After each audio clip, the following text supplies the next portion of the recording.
नमस्कार, DD news के इस विशेष कार्यक्रम में आप सभी का स्वागत। आपके साथ मैं हूं मुकुल शर्मा।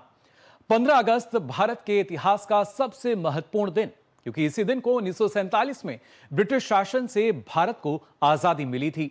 यह ऐतिहासिक दिन न सिर्फ हमें हमारे स्वतंत्रता सेनानियों के बलिदान की याद दिलाता है, बल्कि हमारे राष्ट्रीय गीत वंदे मातरम की भी याद दिलाता है, जिसने स्वतंत्रता संग्राम के दौरान जन जागरण और देशभक्ति की भावना जगाने में सबसे प्रेरणादायक भूमिका निभाई थी। वंदे मातरम स्वतंत्रता संग्राम का वह अमर मंत्र और ऊर्जा थी, जिसने औपनिवेशिक काल में न सिर्फ भारत की सोई आत्मा को जगाया, बल्कि स्वाधीनता संग्राम और राष्ट्रीय एकता का जीवंत प्रतीक बन गया। इस कार्यक्रम में हम वंदे मातरम के महत्व और उसके प्रभाव के अलग अलग पहलुओं की चर्चा करेंगे, जिसने 15 अगस्त 1947 को देश को स्वतंत्र कराने के राष्ट्रीय संकल्प को सबसे ज्यादा बल दिया। 19वीं शताब्दी के महान साहित्यकार, कवि, पत्रकार और राष्ट्रभक्त ऋषि बंकिम चंद्र चटर्जी द्वारा रचित वंदे मातरम एक ऐसा राष्ट्रभक्ति गीत है जो भारत के स्वतंत्रता संग्राम का मुख्य प्रेरणा स्रोत बनने के साथ ही स्वतंत्रता की लड़ाई में हर आंदोलन का उद्घोष बना। वंदे मातरम ने स्वतंत्रता संग्राम के दौरान न सिर्फ देश की सभ्यतागत, आध्यात्मिक और सांस्कृतिक शक्ति को जगाया, बल्कि राष्ट्र की सामूहिक चेतना को भी जागृत किया। वंदे मातरम,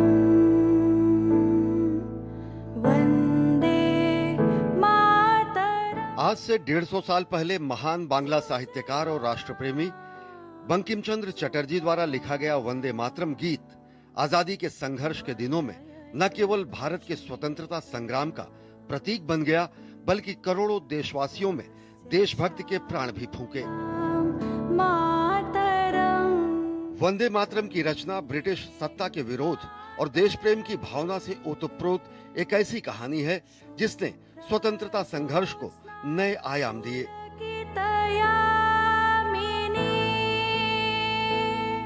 इस गीत की रचना की पृष्ठभूमि 1870 के दशक में बंगाल के भीषण अकाल, अंग्रेजी कुशासन और जमींदारों के शोषण से मर रही जनता को जागृत करने के लिए उठे सन्यासी विद्रोह पर आधारित था।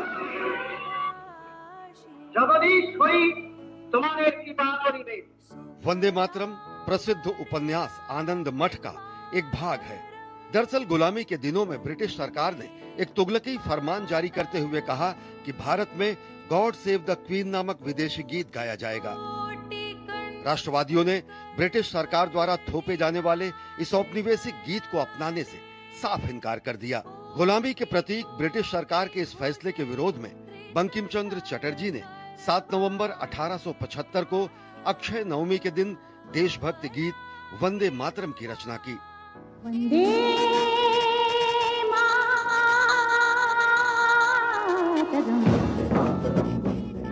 दरअसल उस समय भारत में बड़े पैमाने पर सामाजिक, सांस्कृतिक और राजनीतिक परिवर्तन हो रहा था और राष्ट्रीय पहचान और विदेशी शासन के प्रति प्रतिरोध की भावना काफी प्रबल हो रही थी। ऐसे में वंदे मातरम गीत ने मां भारती को शक्ति, समृद्धि और दिव्यता के प्रतीक के रूप में प्रस्तुत किया और भारत की एकता और आत्मसम्मान की भावना को जागृत करते हुए उसे एक काव्यात्मक स्वरूप दिया। जल्द ही ये गीत राष्ट्र के प्रति भक्ति, समर्पण और अमरता का प्रतीक बन गया और आज भी यह गीत भारत की भाषाई और सांस्कृतिक विविधता में एकता का प्रतीक है। वंदे मातरम गीत आजादी के हर सिपाही का स्वर बन गया। क्या क्रांतिकारी और क्या अहिंसा के पुजारी, सभी इसका उद्घोष करते थे और समय के साथ संस्कृत के दो शब्द वंदे और मातरम ने पूरे भारत और भारतीय भाषाओं को एकता के सूत्र में बांध दिया। स्वतंत्रता संग्राम के दिनों में विष्णु दिगंबर पुलस्कर वंदे मातरम को हर कांग्रेस अधिवेशन में गाते थे। एक बार तो मोहम्मद अली जब उन्हें रोकने की कोशिश की तो उन्होंने मोहम्मद अली की बातों को नकारते हुए इसे गाया।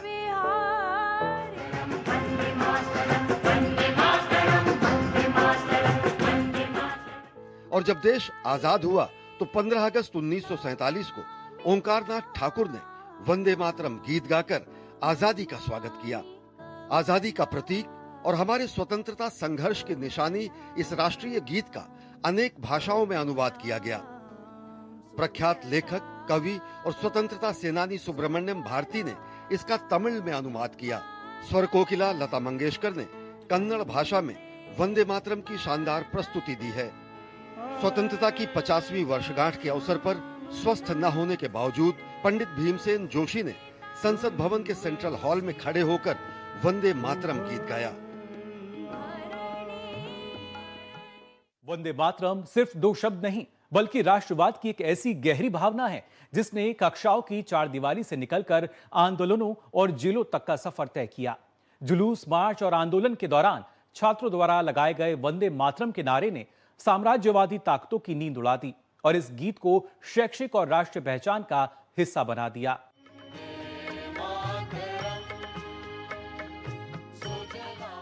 वंदे मातरम केवल एक गीत नहीं है, बल्कि भारत की आत्मा का उद्घोष है, जो युगों युगों को पार करते हुए भारत की शैक्षिक और राष्ट्रीय अस्मिता की पहचान बन गया। जब ऋषि बंकिम चंद्र चटर्जी ने इसे लिखा, तब ये गीत दास्ता के अंधकार में दीप शिखा बनकर प्रकट हुआ और ये दीप शिखा आगे चलकर एक प्रज्वलित मशाल बन गई। जब भारतीयों ने औपनिवेशिक शासन से स्वतंत्रता की मांग की और उसके लिए संघर्ष किया।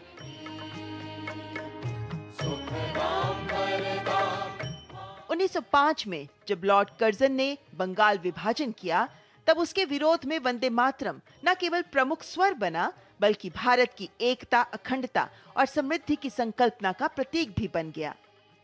बंगाल विभाजन के विरुद्ध और स्वदेशी आंदोलन के दौरान जन जागरण और जन संगठन का एक अत्यंत सांस्कृतिक माध्यम अपनाया गया, प्रभात फेरी। इन प्रभात फेरियों में वंदे मातरम का सामूहिक गान किया जाता था। ये उतना ही विशिष्ट और प्रभावशाली था जितने रविंद्रनाथ ठाकुर की मातृभूमि और उसकी पावन माटी को समर्पित आत्मा को उद्वेलित कर देने वाले गीत और लोगों को एक सूत्र में बांधने के लिए उनके द्वारा अपनाया गया राखी बंधन उत्सव।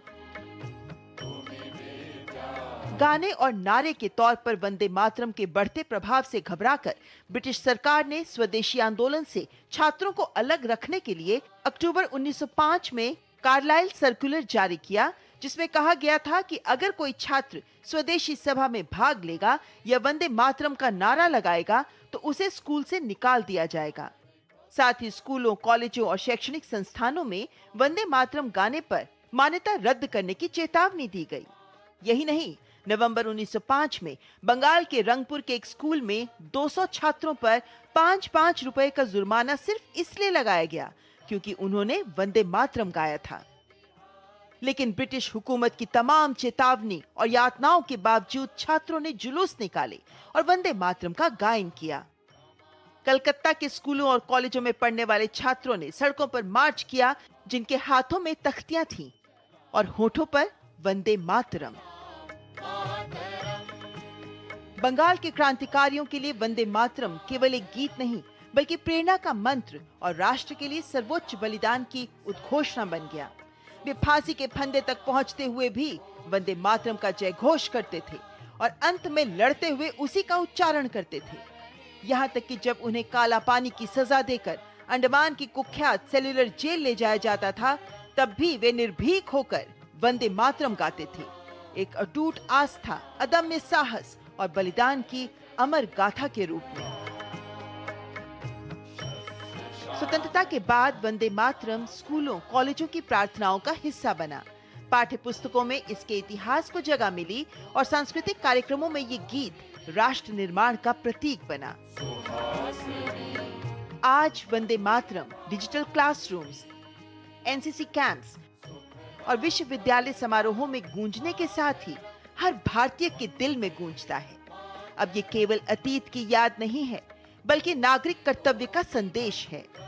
स्वाधीनता से पहले भी वंदे मातरम भारत की शैक्षिक और सांस्कृतिक का प्रतीक था, आज भी है और सदैव रहेगा।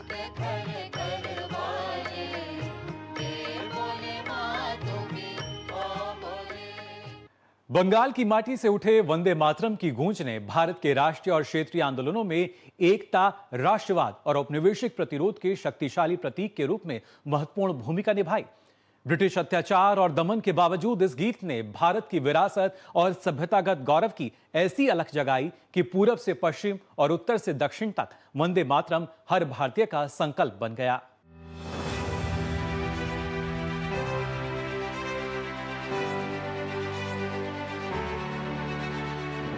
ऋषि बंकिम चंद्र चटर्जी द्वारा रचित राष्ट्रीय गीत वंदे मातरम का प्रभाव ऐसा था कि देश का कोई कोना इससे अछूता नहीं रहा और इसे लोकप्रिय और जन जन की वाणी बनाने में स्वतंत्रता सेनानियों ने बेहद महत्वपूर्ण योगदान दिया।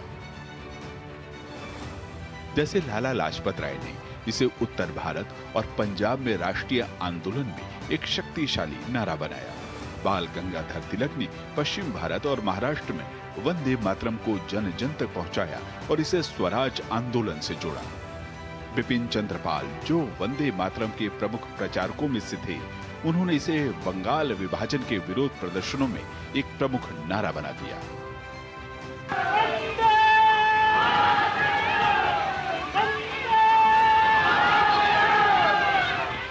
एक और महापुरुष थे, महान राष्ट्रवादी और महाकवि सुब्रमण्यम भारती, जिन्होंने तमिलनाडु और केरल जैसे राज्यों में वंदे मातरम को स्वाधीनता आंदोलन के दौरान औपनिवेशिक विरोध का प्रतीक बना दिया।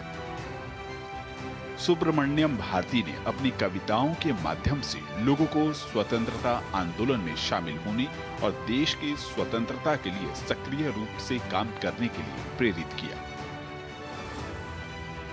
सुब्रमण्यम भारती ने वंदे मातरम को एक मंत्र के रूप में स्वीकार किया। उन्होंने वंदे मातरम का तमिल भाषा में अनुवाद किया। इसके अलावा वंदे मातरम नाम से अन्य कविताएं भी लिखी। राष्ट्रकवि सुब्रमण्यम भारती ने गीत के जरिए लोगों को एकजुट किया, भाषाई बाधाओं को दूर किया और वंदे मातरम को राष्ट्रीय एकता और स्वतंत्रता के शक्तिशाली नारे में बदल दिया, जिससे हर भारतीय में राष्ट्रीय भक्ति की भावना जगी और यह औपनिवेशिक सत्ता के खिलाफ दक्षिण भारत में एक मुखर आवाज बन गया। राष्ट्रकवि भारती ने इंडिया और स्वदेश मित्रन जैसे अपने अखबारों में वंदे मातरम गीत को प्रकाशित किया और इसका व्यापक रूप से प्रसार किया। अपनी कविताओं वंदे मातरम 1 और वंदे मातरम 2 के जरिए उन्होंने इस गीत के माध्यम से लोगों से आपसी मतभेद भुलाकर एकजुट होने और स्वतंत्रता के लिए संघर्ष करने का आह्वान किया।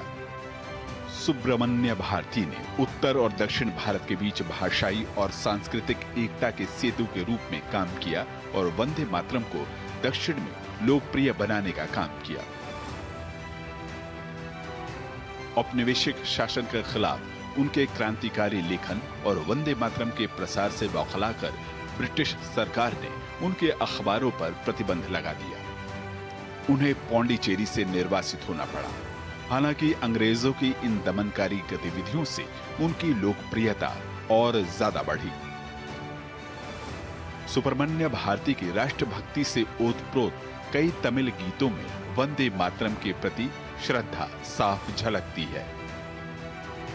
भारती ने भारत का ध्वज गीत भी लिखा था, जिस पर वंदे मातरम लिखा हुआ था। महाकवि सुब्रमण्य भारती ने अपनी कलम और पत्रकारिता के जरिए वंदे मातरम को दक्षिण भारत में रहने वाले भारतीयों के दिलों में उतारा,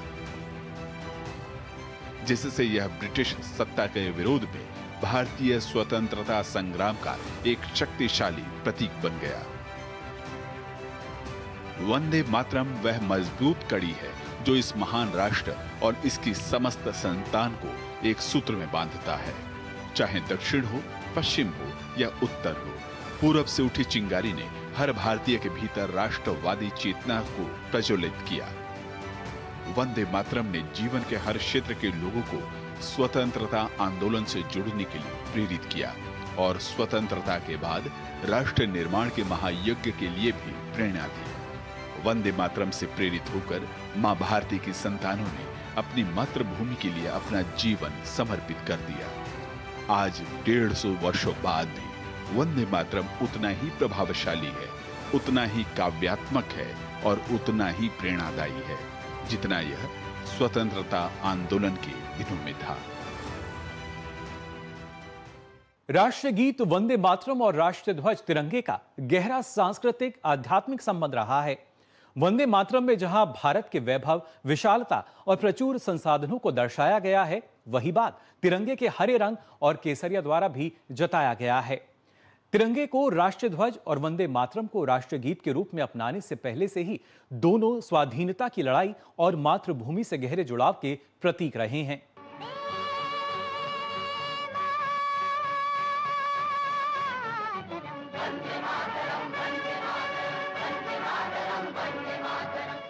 भारत का राष्ट्रीय गीत वंदे मातरम और राष्ट्रीय ध्वज तिरंगा आपस में अविभाज्य रूप से जुड़े हुए हैं।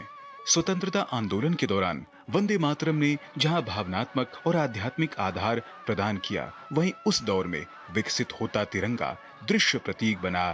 दोनों ही स्वतंत्र भारत के लिए चले और संघर्ष में एक साथ उभरे। वंदे मातरम और तिरंगा अलग अलग समय में बने, लेकिन उनकी भावना एक थी, राष्ट्रवाद की। वे भारत के उस पहचान से जन्मे हैं जहां राष्ट्र को एक सभ्यतागत शक्ति माना जाता है। भारत में राष्ट्र को मां या मातृभूमि के रूप में देखा जाता है, जो यूरोप के फादरलैंड के विचार से अलग है। वंदे मातरम और तिरंगा की यह भावना हमें राष्ट्र के प्रति समर्पण और निष्ठा, राष्ट्र के संसाधन और राष्ट्र की रक्षा के लिए साहस और वीरता का पाठ सिखाती है। और यही विचार वंदे मातरम और तिरंगे की आत्मा है। वंदे मातरम में मातृभूमि को मां भारती के रूप में पूजा गया है, जिसमें नदियां, खेत और प्राकृतिक सौंदर्य सब मां का ही रूप हैं, जो देश की आत्मा और शक्ति हैं। वहीं तिरंगा इन प्राकृतिक और आध्यात्मिक मूल्यों यानी शक्ति, शांति और उर्वरता को रंगों और धर्म चक्र के माध्यम से सार्वभौमिक रूप में प्रस्तुत करता है। वंदे मातरम मातृभूमि की रक्षा करने वाली शक्ति, साहस और पराक्रम का गुणगान करता है। यही भावना तिरंगे के केसरिया रंग में निहित है, जो त्याग, वीरता और राष्ट्र के लिए समर्पण का प्रतीक है और जो स्वाधीनता संग्राम के दौरान वंदे मातरम के उद्घोष से प्रेरित था। वंदे मातरम गीत मातृत्व की भावना, प्रेम और मातृभूमि के प्रति समर्पण का आह्वान करता है, जो शांति और सत्य की नींव है। इसके साथ ही इस गीत में नदियों और प्रवाहित जल का उल्लेख जिस पवित्रता और निरंतरता के स्रोत के रूप में किया गया है, वो पूरे देश को एक सूत्र में बांधते हैं। और यह इस राष्ट्र की 5000 वर्षों से चली आ रही सभ्यतागत निरंतरता को दर्शाता है। वहीं तिरंगे का श्वेत रंग भी सत्य और शांति का प्रतीक है। ये वो मूल्य हैं जो नदियों की तरह प्रवाहित होकर विविध क्षेत्रों और समुदायों को जोड़ते हैं और विविधता में एकता को पोषित करते हैं। इसके साथ ही राष्ट्रीय ध्वज के केंद्र में स्थित धर्म चक्र, धर्म, न्याय और सतत गतिशीलता और लोकतंत्र की रक्षा का प्रतीक है, जो वंदे मातरम के माध्यम से देश के आध्यात्मिक और नैतिक आधार को दर्शाता है। वंदे मातरम में मातृभूमि को उपजाऊ फसलों और हरियाली से सुसज्जित बताया गया है, जो समृद्धि और जीवन निर्वाह का प्रतीक है। ठीक यही भावना तिरंगे के हरे रंग में प्रत्यक्ष रूप से दिखाई देती है, जो कृषि, विकास और जीवनदायिनी भारत माता का प्रतीक है। ये दोनों प्रतीक हमें याद दिलाते हैं कि अपनी सभ्यतागत शक्ति और मूल्यों के साथ भारत को फिर से वैश्विक मंच पर उसका उचित स्थान दिलाना हमारा कर्तव्य है। इस तरह वंदे मातरम शब्दों के माध्यम से और तिरंगा रंगों और प्रतीकों के माध्यम से भारत माता की वही एकात्म और दिव्य छवि प्रस्तुत करते हैं, जो प्रकृति से पोषित, बलिदान से सुरक्षित और शक्ति से परिपूर्ण है। और इस तरह राष्ट्रगीत और राष्ट्र ध्वज मिलकर भारत के गौरव और एकता के प्रतीक बन जाते हैं। वंदे मातरम के 150 वर्षों का गौरवशाली इतिहास भारत की स्वतंत्रता के संघर्ष से लेकर आधुनिक आत्मनिर्भर भारत तक की यात्रा है।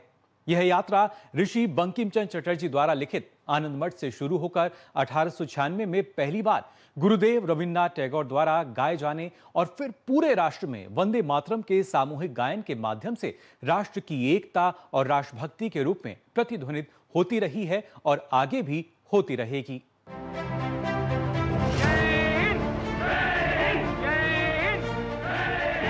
भारत के स्वतंत्रता आंदोलन में अनेक नारे, गीत और प्रतीक उभरे।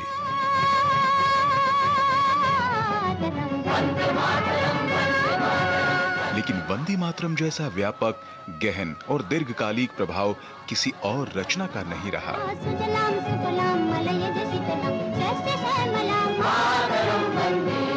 स्वाधीनता संग्राम के दौरान यह केवल एक गीत नहीं था, बल्कि गुलामी के अंधकार में उम्मीद का प्रकाश था। यह वह स्वर था जिसने आम नागरिकों को आंदोलन का सक्रिय भागीदार बनाया और औपनिवेशिक सत्ता के लिए सबसे बड़ा नैतिक संकट खड़ा कर दिया।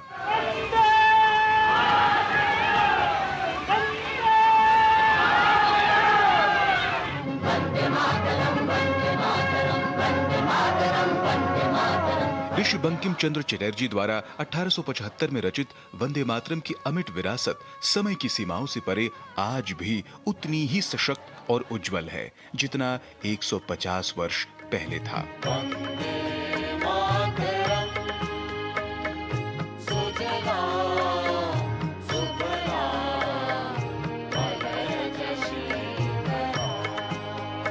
आज जब हम वंदे मातरम का गायन करते हैं तो हम केवल इतिहास की ओर नहीं देखते हैं, बल्कि भारत की सांस्कृतिक और राष्ट्रीय पहचान के एक जीवंत प्रतीक का उत्सव मनाते हैं, जिसकी उपस्थिति समय के साथ आधुनिक भारतीय समाज के ताने बाने में गहराई से समाती चली गई।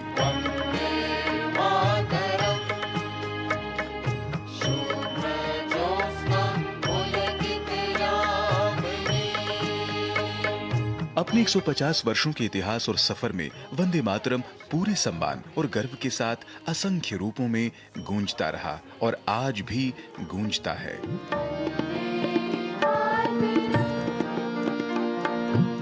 यह गीत केवल स्वतंत्रता का ही प्रतीक नहीं है, बल्कि भारत की समृद्ध सांस्कृतिक विरासत और विविधता का भी द्योतक है। यह उन बलिदानियों की याद दिलाता है जिनसे इस अनूठी पहचान की रक्षा और संरक्षण हुआ। वंदे मातरम अतीत के संघर्षों और वर्तमान के साथ भविष्य की पीढ़ियों की आकांक्षाओं के बीच एक मजबूत सेतु का कार्य करता है। यह हमें याद दिलाता है कि एकता, राष्ट्रभक्ति और मातृभूमि के प्रति प्रेम जैसे मूल्य आज भी उतने ही प्रासंगिक हैं जितने स्वाधीनता संग्राम के समय थे।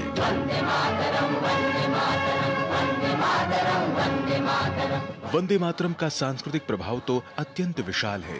यह स्कूलों में गाया जाता है, गणतंत्र दिवस और स्वतंत्रता दिवस जैसे राष्ट्रीय उत्सवों में गूंजता है और युवाओं में राष्ट्रभक्ति के मूल्यों को स्थापित करता है।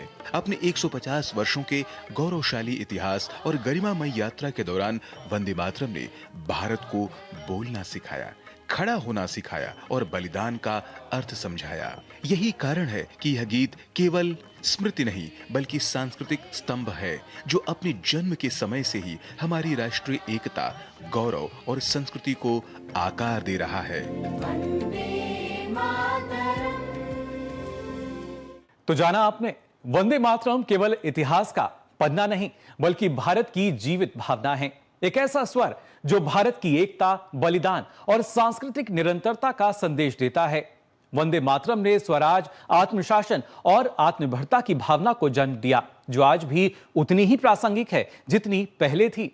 राष्ट्रगीत वंदे मातरम से जुड़े इस कार्यक्रम में फिलहाल बस इतना ही, लेकिन देश और दुनिया की तमाम खबरों के लिए आप देखते रहिए डीडी न्यूज। और जाने से पहले आप सभी को एक बार फिर से स्वतंत्रता दिवस की हार्दिक शुभकामनाएं।